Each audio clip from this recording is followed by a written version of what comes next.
प्रेम से बोलिए गणेश नंदिनी माता संतोषी की जय हो। स्वागत है आप सभी का हमारे चैनल पर। आज के इस वीडियो में हम आपको सुनाएंगे शुक्रवार के व्रत की कथा। इसके अलावा हमारे चैनल पर आप सभी प्रकार की व्रत कथाएं और महात्म्य सुन सकते हैं। इसके लिए आपको केवल हमारे चैनल को सब्सक्राइब करके बेल आइकन पर क्लिक करना है। और अगर आज की ये कथा अच्छी लगे तो लाइक अवश्य कर दीजिए, क्योंकि आपके लाइक से ही हमें ये पता चलता है कि आपको वीडियो पसंद आया। तो चलिए अब हम आपको सुनाते हैं संतोषी माता के व्रत की कथा। एक बुढ़िया थी और उसके 7 पुत्र थे। 6 कमाने वाले थे और एक निकम्मा था। बुढ़िया माँ 6 पुत्रों की रसोई बनाती, भोजन कराती और पीछे से जो कुछ बचता तो 7वें पुत्र को दे देती थी। परंतु वह बड़ा भोला भाला था, मन में कुछ भी विचार नहीं करता था। एक दिन वह अपनी बहू से बोला, देखो मेरी माता का मुझ पर कितना प्यार है। वह बोली, क्यों नहीं, सबका झूठा बचा हुआ तुमको खिलाती है। वह बोला, भला ऐसा भी कहीं हो सकता है? मैं जब तक अपनी आंखों से नहीं देखूं तब तक नहीं मान सकता। तो बहू हंसकर बोली, देख लोगे तब तो मानोगे। फिर कुछ दिन बाद एक बड़ा त्योहार आया। घर में 7 प्रकार के भोजन और चूरमा के लड्डू बने। वह जांचने को सिर दर्द का बहाना बनाकर पतला सा कपड़ा सिर पर ओढ़कर रसोई घर में सो गया और कपड़े में से सब देखता रहा। 6 भाई भोजन करने आए। उसने देखा माँ ने उनके लिए सुंदर सुंदर आसन बिछाए, 7 प्रकार की रसोई परोसी और आग्रह करके जिमाती रही, और वह कपड़े में से सब देखता रहा। 6 भाई भोजन करके उठे, तब माता ने उनकी जूठी थालियों में से लड्डुओं के टुकड़ों को उठाया और एक लड्डू बनाया। जूठन साफ कर बुढ़िया माँ ने पुकारा, उठो बेटा, 6 भाई भोजन कर गए, अब तू ही बाकी है, उठ, कब खाएगा? तो वह कहने लगा, माँ मुझे भोजन नहीं करना, मैं परदेश जा रहा हूँ। तो माँ बोली, कल जाता हो तो आज ही चला जा। वह बोला, हाँ माँ, मैं आज ही जा रहा हूँ। यह कहकर घर से निकल गया। चलते समय बहू की याद आई। वह गौशाला में उपले थाप रही थी। वहीं जाकर उससे बोला, हम जावें परदेश को, आवेंगे कुछ काल, तुम रहियो संतोष से, धर्म आपनो पाल। वह बोली, जाओ पिया आनंद से, हमरो सोच हटाए, राम भरोसे हम रहें, ईश्वर तुम्हें सहाय। देव निशानी आपनी, देख धरू में धीर, सुध हमरी न बिसारियो, रखियो मन गंभीर। वह बोला, मेरे पास कुछ नहीं है, यह अंगूठी है सो ले लो, और अपनी कुछ निशानी मुझे दो। वह बोली, मेरे पास क्या है, यह गोबर भरा हाथ है। यह कहकर उसकी पीठ पर गोबर के हाथ की थाप मार दी। अब बुढ़िया का बेटा चल दिया। चलते चलते दूर देश में पहुंचा। वहां पर एक साहूकार की दुकान थी। वहां जाकर कहने लगा, भैया मुझे नौकरी पर रख लो। साहूकार को जरूरत थी, तो वह बोला, ठीक है रह जा। लड़के ने पूछा, तनख्वाह क्या दोगे? तो साहूकार बोला, काम देखकर दाम मिलेंगे। तो उसे साहूकार की नौकरी मिल गई। वह सवेरे 7 बजे से रात तक नौकरी बजाने लगा। कुछ दिनों में दुकान का सारा लेन देन, हिसाब किताब, ग्राहकों को माल बेचना, सारा काम करने लगा। साहूकार के 7-8 नौकर थे, वे सब चक्कर खाने लगे कि यह तो बहुत होशियार बन गया है। सेठ ने भी काम देखा और 3 महीने में उसे आधे मुनाफे का साझीदार बना लिया। 12 वर्ष में वह नामी सेठ बन गया और मालिक सारा कारोबार उस पर छोड़कर बाहर चला गया। अब बहू पर क्या बीती सो सुनो। सास ससुर उसे दुख देने लगे। सारी गृहस्थी का काम करा के उसे लकड़ी लेने जंगल में भेजते। इस बीच घर की रोटियों के आटे से जो भूसी निकलती, उसकी रोटी बनाकर रख दी जाती, और फूटे नारियल के खोपरे में पानी। इस तरह दिन बीतते रहे। एक दिन वह लकड़ी लेने जा रही थी कि रास्ते में बहुत सी स्त्रियां संतोषी माता का व्रत करती दिखाई दी। वह वहां पर खड़ी होकर कथा सुनकर बोली, बहनों, ये तुम किस देवता का व्रत करती हो और इसके करने से क्या फल मिलता है? इस व्रत के करने की क्या विधि है? यदि तुम अपने इस व्रत का विधान मुझे समझाकर कहोगी तो मैं तुम्हारा बहुत एहसान मानूंगी। तब उनमें से एक स्त्री बोली, सुनो, ये संतोषी माता का व्रत है। इसके करने से निर्धनता, दरिद्रता का नाश होता है और लक्ष्मी आती है। मन की चिंताएं दूर होती हैं। घर में सुख होने से मन को प्रसन्नता और शांति मिलती है। निपुत्री को पुत्र मिलता है। प्रियतम बाहर गया हो तो जल्दी आ जाता है। कुंवारी कन्याओं को मनपसंद वर मिलता है। राजद्वारी में बहुत दिनों से मुकदमा चलता हो तो खत्म हो जाता है।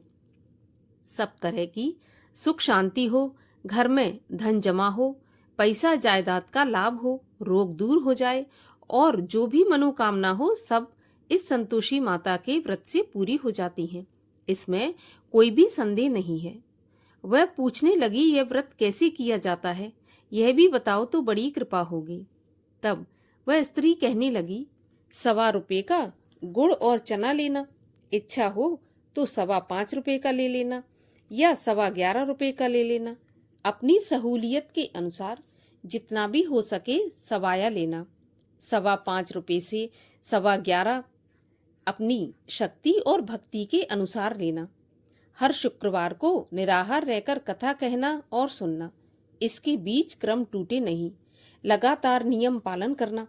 सुनने वाला कोई न मिले तो घी का दीपक जलाकर उसके आगे जल के पात्र को रखकर कथा कहना, परंतु नियम न टूटे। जब तक कार्य सिद्ध न हो नियम पालन करना और कार्य सिद्ध हो जाने पर ही व्रत का उद्यापन करना। 3 महीने में माता पूरा फल प्रदान करती है। यदि किसी के खोटे ग्रह हैं तो भी माता 1 वर्ष में अवश्य कार्य सिद्ध करती हैं। कार्य सिद्ध होने पर ही उद्यापन करना चाहिए, बीच में नहीं करना चाहिए। उद्यापन में 2.5 सेर आटे का खाजा तथा इसी नाप से खीर तथा चने का साग करना। 8 लड़कों को भोजन कराना। जहाँ तक मिले देवर जेठ भाई बंधु कुटुंब के लड़के लेना, ना मिले तो रिश्तेदारों और पड़ोसियों के लड़के बुलाना, उन्हें भोजन कराना, यथाशक्ति दक्षिणा देकर माता का नियम पूरा करना। उस दिन घर में कोई खटाई न खाए, इस बात का ध्यान रखना। यह सुनकर बुढ़िया के लड़के की बहू चल दी। रास्ते में लकड़ी के बोझ को बेच दिया और उन पैसों से गुड़ चना लेकर माता के व्रत की तैयारी करके आगे चली और सामने मंदिर देखकर पूछने लगी, यह मंदिर किसका है? तब सब कहने लगे, ये संतोषी माता का मंदिर है। यह सुनकर माता के मंदिर में जा माता के चरणों में लौटने लगी। दीन होकर विनती करने लगी, हे माँ, मैं निपट मूर्ख हूँ, व्रत के नियम कुछ नहीं जानती, मैं बहुत दुखी हूँ। हे माता जगत जननी, मेरा दुख दूर कर, मैं तेरी शरण में हूँ। माता को दया आई। एक शुक्रवार बीता कि दूसरे शुक्रवार को ही इसके पति का पत्र आया और तीसरे को उसका भेजा हुआ पैसा भी आ पहुंचा। यह देखकर जेठानी मुंह से कोड़ने लगी, इतने दिनों में इतना पैसा आया, इसमें क्या बड़ाई है? लड़के ताने देने लगे। काकी के पास अब पत्र आने लगा, रुपया आने लगा, अब तो काकी की खातिर बढ़ेगी, अब तो काकी बुलाने से भी नहीं बोलेगी। बेचारी सरलता से कहती, भैया पत्र आवे रुपया आवे तो हम सबके लिए अच्छा है। ऐसा कहकर आंखों में आंसू भरकर संतोषी माता के मंदिर में आ मातेश्वरी के चरणों में गिरकर रोने लगी। माँ, मैंने तुमसे पैसा नहीं मांगा, मुझे पैसे से क्या काम है? मुझे तो अपने सुहाग से काम है। मैं तो अपने स्वामी के दर्शन और सेवा मांगती हूँ। तब माता ने प्रसन्न होकर कहा, जा बेटी, तेरा स्वामी आएगा। यह सुन खुशी से बावली हो घर में जाकर काम करने लगी। अब संतोषी माँ विचार करने लगी कि इस भोली पुत्री से मैंने कह तो दिया कि तेरा पति आएगा, पर आएगा कहाँ से? वह तो इसे स्वप्न में भी याद नहीं करता, उसे याद दिलाने मुझे ही जाना पड़ेगा। इस तरह माता बुढ़िया के बेटे के पास जाकर स्वप्न में प्रकट होकर कहने लगी, साहूकार के बेटे, सोता है या जागता है? वह बोला, माता, सोता भी नहीं हूँ, जागता भी नहीं हूँ, बीच में ही हूँ, कहिए क्या आज्ञा है? माँ कहने लगी, तेरा घर बार कुछ है या नहीं? वह बोला, मेरा सब कुछ है माता, माँ बाप भाई बहन बहू, क्या कमी है? माँ बोली, भोले पुत्र, तेरी पत्नी घोर कष्ट उठा रही है। माँ बाप उसे दुख दे रहे हैं, वह तेरे लिए तरस रही है, तू उसकी सुध ले। वह बोला, हाँ माता, यह तो मुझे मालूम है, परंतु मैं जाऊं तो जाऊं कैसे?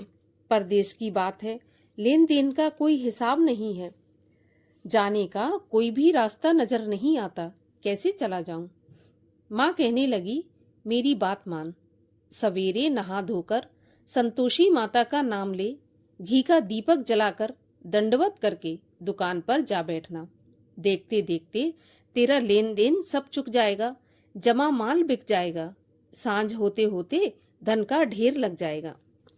वह सवेरे बहुत जल्दी उठकर स्नान करके संतोषी माता को दंडवत करके घी का दीपक जलाकर दुकान पर जा बैठा। थोड़ी देर में वह क्या देखता है, देने वाले रुपया लाए, लेने वाले हिसाब लेने लगे। कोठे में भरे सामानों के खरीदार नगद दाम में सौदा करने लगे। शाम तक धन का ढेर लग गया। माता का चमत्कार देखकर उसका मन प्रसन्न हो गया और माता का मन में नाम ले घर ले जाने के वास्ते गहना कपड़ा खरीदने लगा और वहां के काम से निपटकर घर को रवाना हुआ। वहां बहू बेचारी जंगल में लकड़ी लेने जाती, लौटते वक्त माँ के मंदिर पर विश्राम करती। वह तो उसका रोज रुकने का स्थान था। दूर से धूल उड़ती देख वह माता से पूछती है, हे माता, ये धूल कैसी उड़ रही है? तब माँ कहती है, पुत्री, तेरा पति आ रहा है, अब तू ऐसा कर, लकड़ियों के 3 बोझ बना ले, एक नदी के किनारे रख, दूसरा मेरे मंदिर पर और तीसरा अपने सिर पर रख ले। तेरे पति को लकड़ी का गट्ठा देखकर मोह पैदा होगा, वह वहां रुकेगा, नाश्ता पानी बना खाकर माँ से मिलने जाएगा। तब तू लकड़ियों का बोझ उठाकर घर जाना और बीच चौक में गट्ठा डालकर 3 आवाजें जोर से लगाना, लो सासू जी, लकड़ियों का गट्ठा लो, भूसे की रोटी दो, नारियल के खोपरे में पानी दो, आज कौन मेहमान आया है? माँ की बात सुनकर बहू बहुत अच्छा माताजी कहकर प्रसन्न हो लकड़ियों के 3 गट्ठे ले आई। एक नदी के तट पर, एक माता के मंदिर पर रखा। इतने में ही एक मुसाफिर आ पहुंचा। सूखी लकड़ी देख उसकी इच्छा हुई कि अब यहीं पर विश्राम करें और भोजन बना खाकर गांव जाएं। इस प्रकार भोजन बना विश्राम कर वह गांव को गया। सबसे प्रेम से मिला। उसी समय बहू सिर पर लकड़ी का गट्ठा लिए आती है। लकड़ी का भारी बोझ आंगन में डालकर जोर से 3 आवाजें देती है, लो सासू जी, लकड़ी का गट्ठा लो, भूसे की रोटी दो, नारियल के खोपरे में पानी दो, आज कौन मेहमान आया है? यह सुनकर सास बाहर आकर अपने दिए हुए कष्टों को भुलाते हुए कहती है, बहू, ऐसा क्यों कहती हो? तेरा पति ही तो आया है। आ बैठ, मीठा भात खा, भोजन कर, कपड़े गहने पहन। इतने में आवाज सुनकर उसका स्वामी बाहर आता है और अंगूठी देखकर व्याकुल होकर माँ से पूछता है, माँ, यह कौन है? माँ कहती है, बेटा, यह तेरी बहू है। आज 12 वर्ष हो गए जब से तू गया है, तब से सारे गांव में जानवर की तरह भटकती फिरती है। कामकाज घर का कुछ करती नहीं, 4 समय आकर खा जाती है और अब तुझे देखकर भूसे की रोटी और नारियल के खोपरे में पानी मांग रही है। वह लज्जित होकर बोला, ठीक है माँ, मैंने इसे भी देखा है और तुम्हें भी देखा है। अब मुझे दूसरे घर की चाबी दो तो मैं उसमें जाकर रहूंगा। तो माँ बोली, ठीक है बेटा, जैसी तेरी मर्जी। ऐसा कहकर माँ ने चाबी का गुच्छा पटक दिया। उसने चाबी लेकर दूसरे कमरे में, जो कि तीसरी मंजिल के ऊपर था, उसको खोलकर सारा सामान जमाया। एक दिन में ही वहां राजा के महल जैसा ठाट बाट बन गया। अब क्या था, वे दोनों पति पत्नी सुखपूर्वक रहने लगे। इतने में अगला शुक्रवार आया तो बहू ने अपने पति से कहा, मुझे माता का उद्यापन करना है। पति बोला, बहुत अच्छा, खुशी से करो। वह तुरंत ही उद्यापन की तैयारी करने लगी। जेठ के लड़कों को भोजन के लिए कहने गई। उसने मंजूर किया, परंतु पीछे जिठानी अपने बच्चों को सिखाती है, देखो, भोजन के समय सब लोग खटाई मांगना, जिससे उसका उद्यापन पूरा न हो। लड़के जीमने आए, खीर तो पेट भर कर खाई, परंतु याद आते ही कहने लगे, हमें कुछ खटाई खाने को दो, खीर खाना हमें नहीं भाता, देखकर अरुचि होती है। बहू कहने लगी, खटाई किसी को नहीं दी जाएगी, यह तो संतोषी माता का प्रसाद है। लड़के तुरंत उठकर खड़े हुए, बोले, पैसे लाओ। तो भोली बहू कुछ जानती नहीं थी, उन्हें पैसे दे दिए। लड़के उसी समय जाकर के इमली लेकर खाने लगे। यह देखकर बहू पर माताजी ने क्रोध किया। राजा के दूत उसके पति को पकड़कर ले गए। जेठ जेठानी मनमाने खोटे वचन कहने लगे। लूट लूट कर धन इकट्ठा करके लाया था, सो राजा के दूत पकड़कर ले गए। अब सब मालूम पड़ जाएगा जब जेल की हवा खाएगा। बहू से ऐसे वचन सहन नहीं हुए। रोती रोती माता के मंदिर में गई और बोली, माता तुमने ये क्या किया? हंसाकर अब क्यों रुलाने लगी? माता बोली, पुत्री तूने उद्यापन करके मेरा व्रत भंग किया है, इतनी जल्दी सभी बातें भुला दी। वह कहने लगी, माता भूली तो नहीं हूँ, ना ही कुछ अपराध किया है, मुझे तो लड़कों ने भूल में डाल दिया, मैंने भूल से उन्हें पैसे दे दिए, मुझे क्षमा कर दो माँ। माँ बोली, ऐसी भी कहीं भूल होती है? वह बोली, माँ मुझे माफ कर दो, मैं फिर से तुम्हारा उद्यापन करूंगी। तो माँ बोली, अब भूल मत करना। वह बोली, माता अब भूल नहीं होगी, अब बताओ मेरे पति कैसे आएंगे? तो माँ बोली, जा पुत्री, तेरा पति तुझे रास्ते में ही आता मिलेगा। वह घर को चली। रास्ते में पति आता मिला तो उसने पूछा कि तुम कहाँ गए थे? वह कहने लगा, इतना धन जो कमाया है उसका टैक्स राजा ने मांगा था, वही भरने गया था। वह प्रसन्न होकर बोली, भला हुआ, अब घर चलो। कुछ दिन बाद फिर शुक्रवार आया। वह बोली, मुझे माता का उद्यापन करना है। तो पति ने कहा, करो। फिर वह जेठ के लड़कों से भोजन को कहने गई।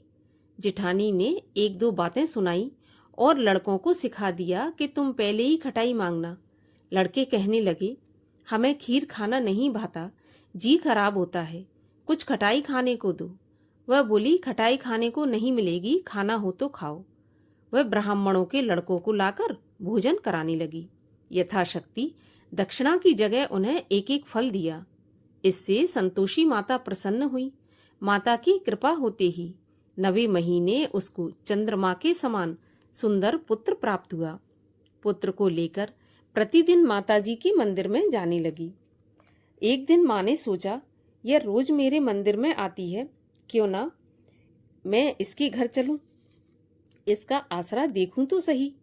यह विचार कर माता भयानक रूप बनाकर, गुड़ और चने से सना मुख, ऊपर से सूंड के समान होंठ, उस पर मक्खियां भिनभिना रही थीं।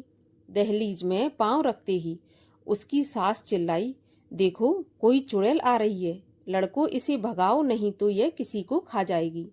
लड़के डरने लगे और चिल्लाकर खिड़की दरवाजे बंद करने लगे। छोटी बहू रोशनदान में से देख रही थी। प्रसन्नता से पगली होकर चिल्लाने लगी, आज मेरी माताजी मेरे घर आई हैं। यह कहकर बच्चे को दूध पिलाने से हटाती है। इतने में सास का क्रोध फूट पड़ा। बोली, देखो कैसी उतावली हुई, जो बच्चे को पटक दिया। इतने में माँ के प्रताप से जहां देखो वहां लड़के ही लड़के नजर आने लगे। वह बोली, माँ जी, मैं जिनका व्रत करती हूँ यह वही संतोषी माता है। इतना कहकर झट से सारे घर के किवाड़ खोल दिए। सबने माता के चरण पकड़ लिए और विनती करके कहने लगे, हे माता, हम मूर्ख हैं, हम अज्ञानी हैं, पापी हैं, आपके व्रत की विधि हम नहीं जानते। आपका व्रत भंग करके हमने बहुत बड़ा अपराध किया है। हे माता, आप हमारे अपराध को क्षमा करो। इस प्रकार माता प्रसन्न हुई। माता ने बहू को जैसा फल दिया वैसा सबको दें।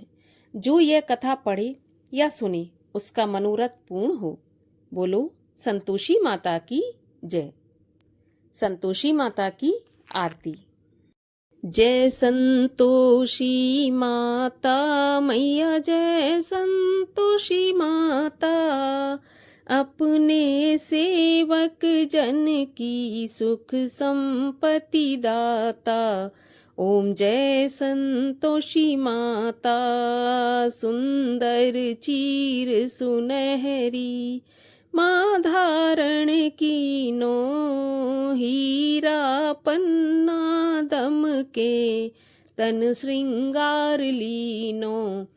जय संतोषी माता, गेरू लाल छटा छवि, बदन कमल सोहे, मंद हसत करुणामयी, त्रिभुवन मन मोहे।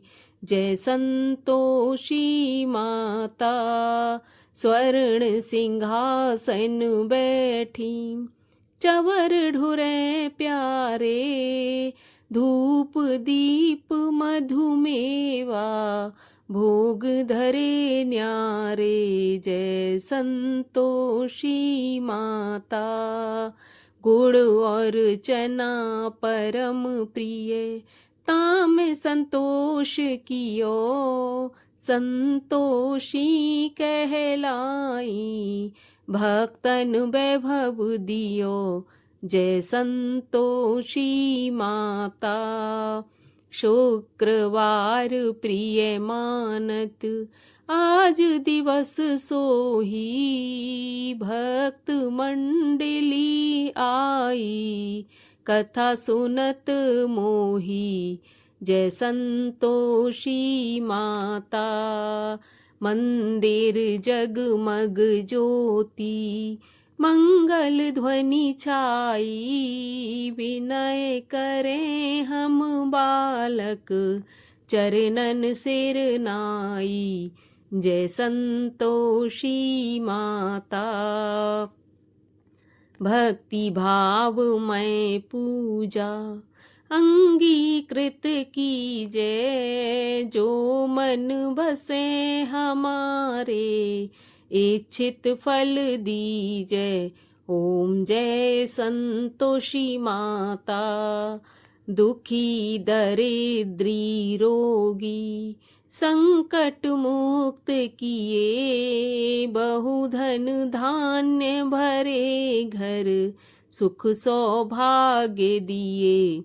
जय संतोषी माता, ध्यान धरे जो तेरो, मन वांछित फल पायो, पूजा कथा श्रवण कर, घर आनंद आयो। जय संतोषी माता, शरण गहे की लज्जा, रखियो जगदम्बे, संकट तुम ही निवारो, दयामयी अम्बे। जय संतोषी माता, संतोषी माँ की आरती, जो कोई जन गावे, रिद्धि सिद्धि सुख संपत्ति, जी भर के पावे। जय संतोषी माता, बोलिए संतोषी माता की जय।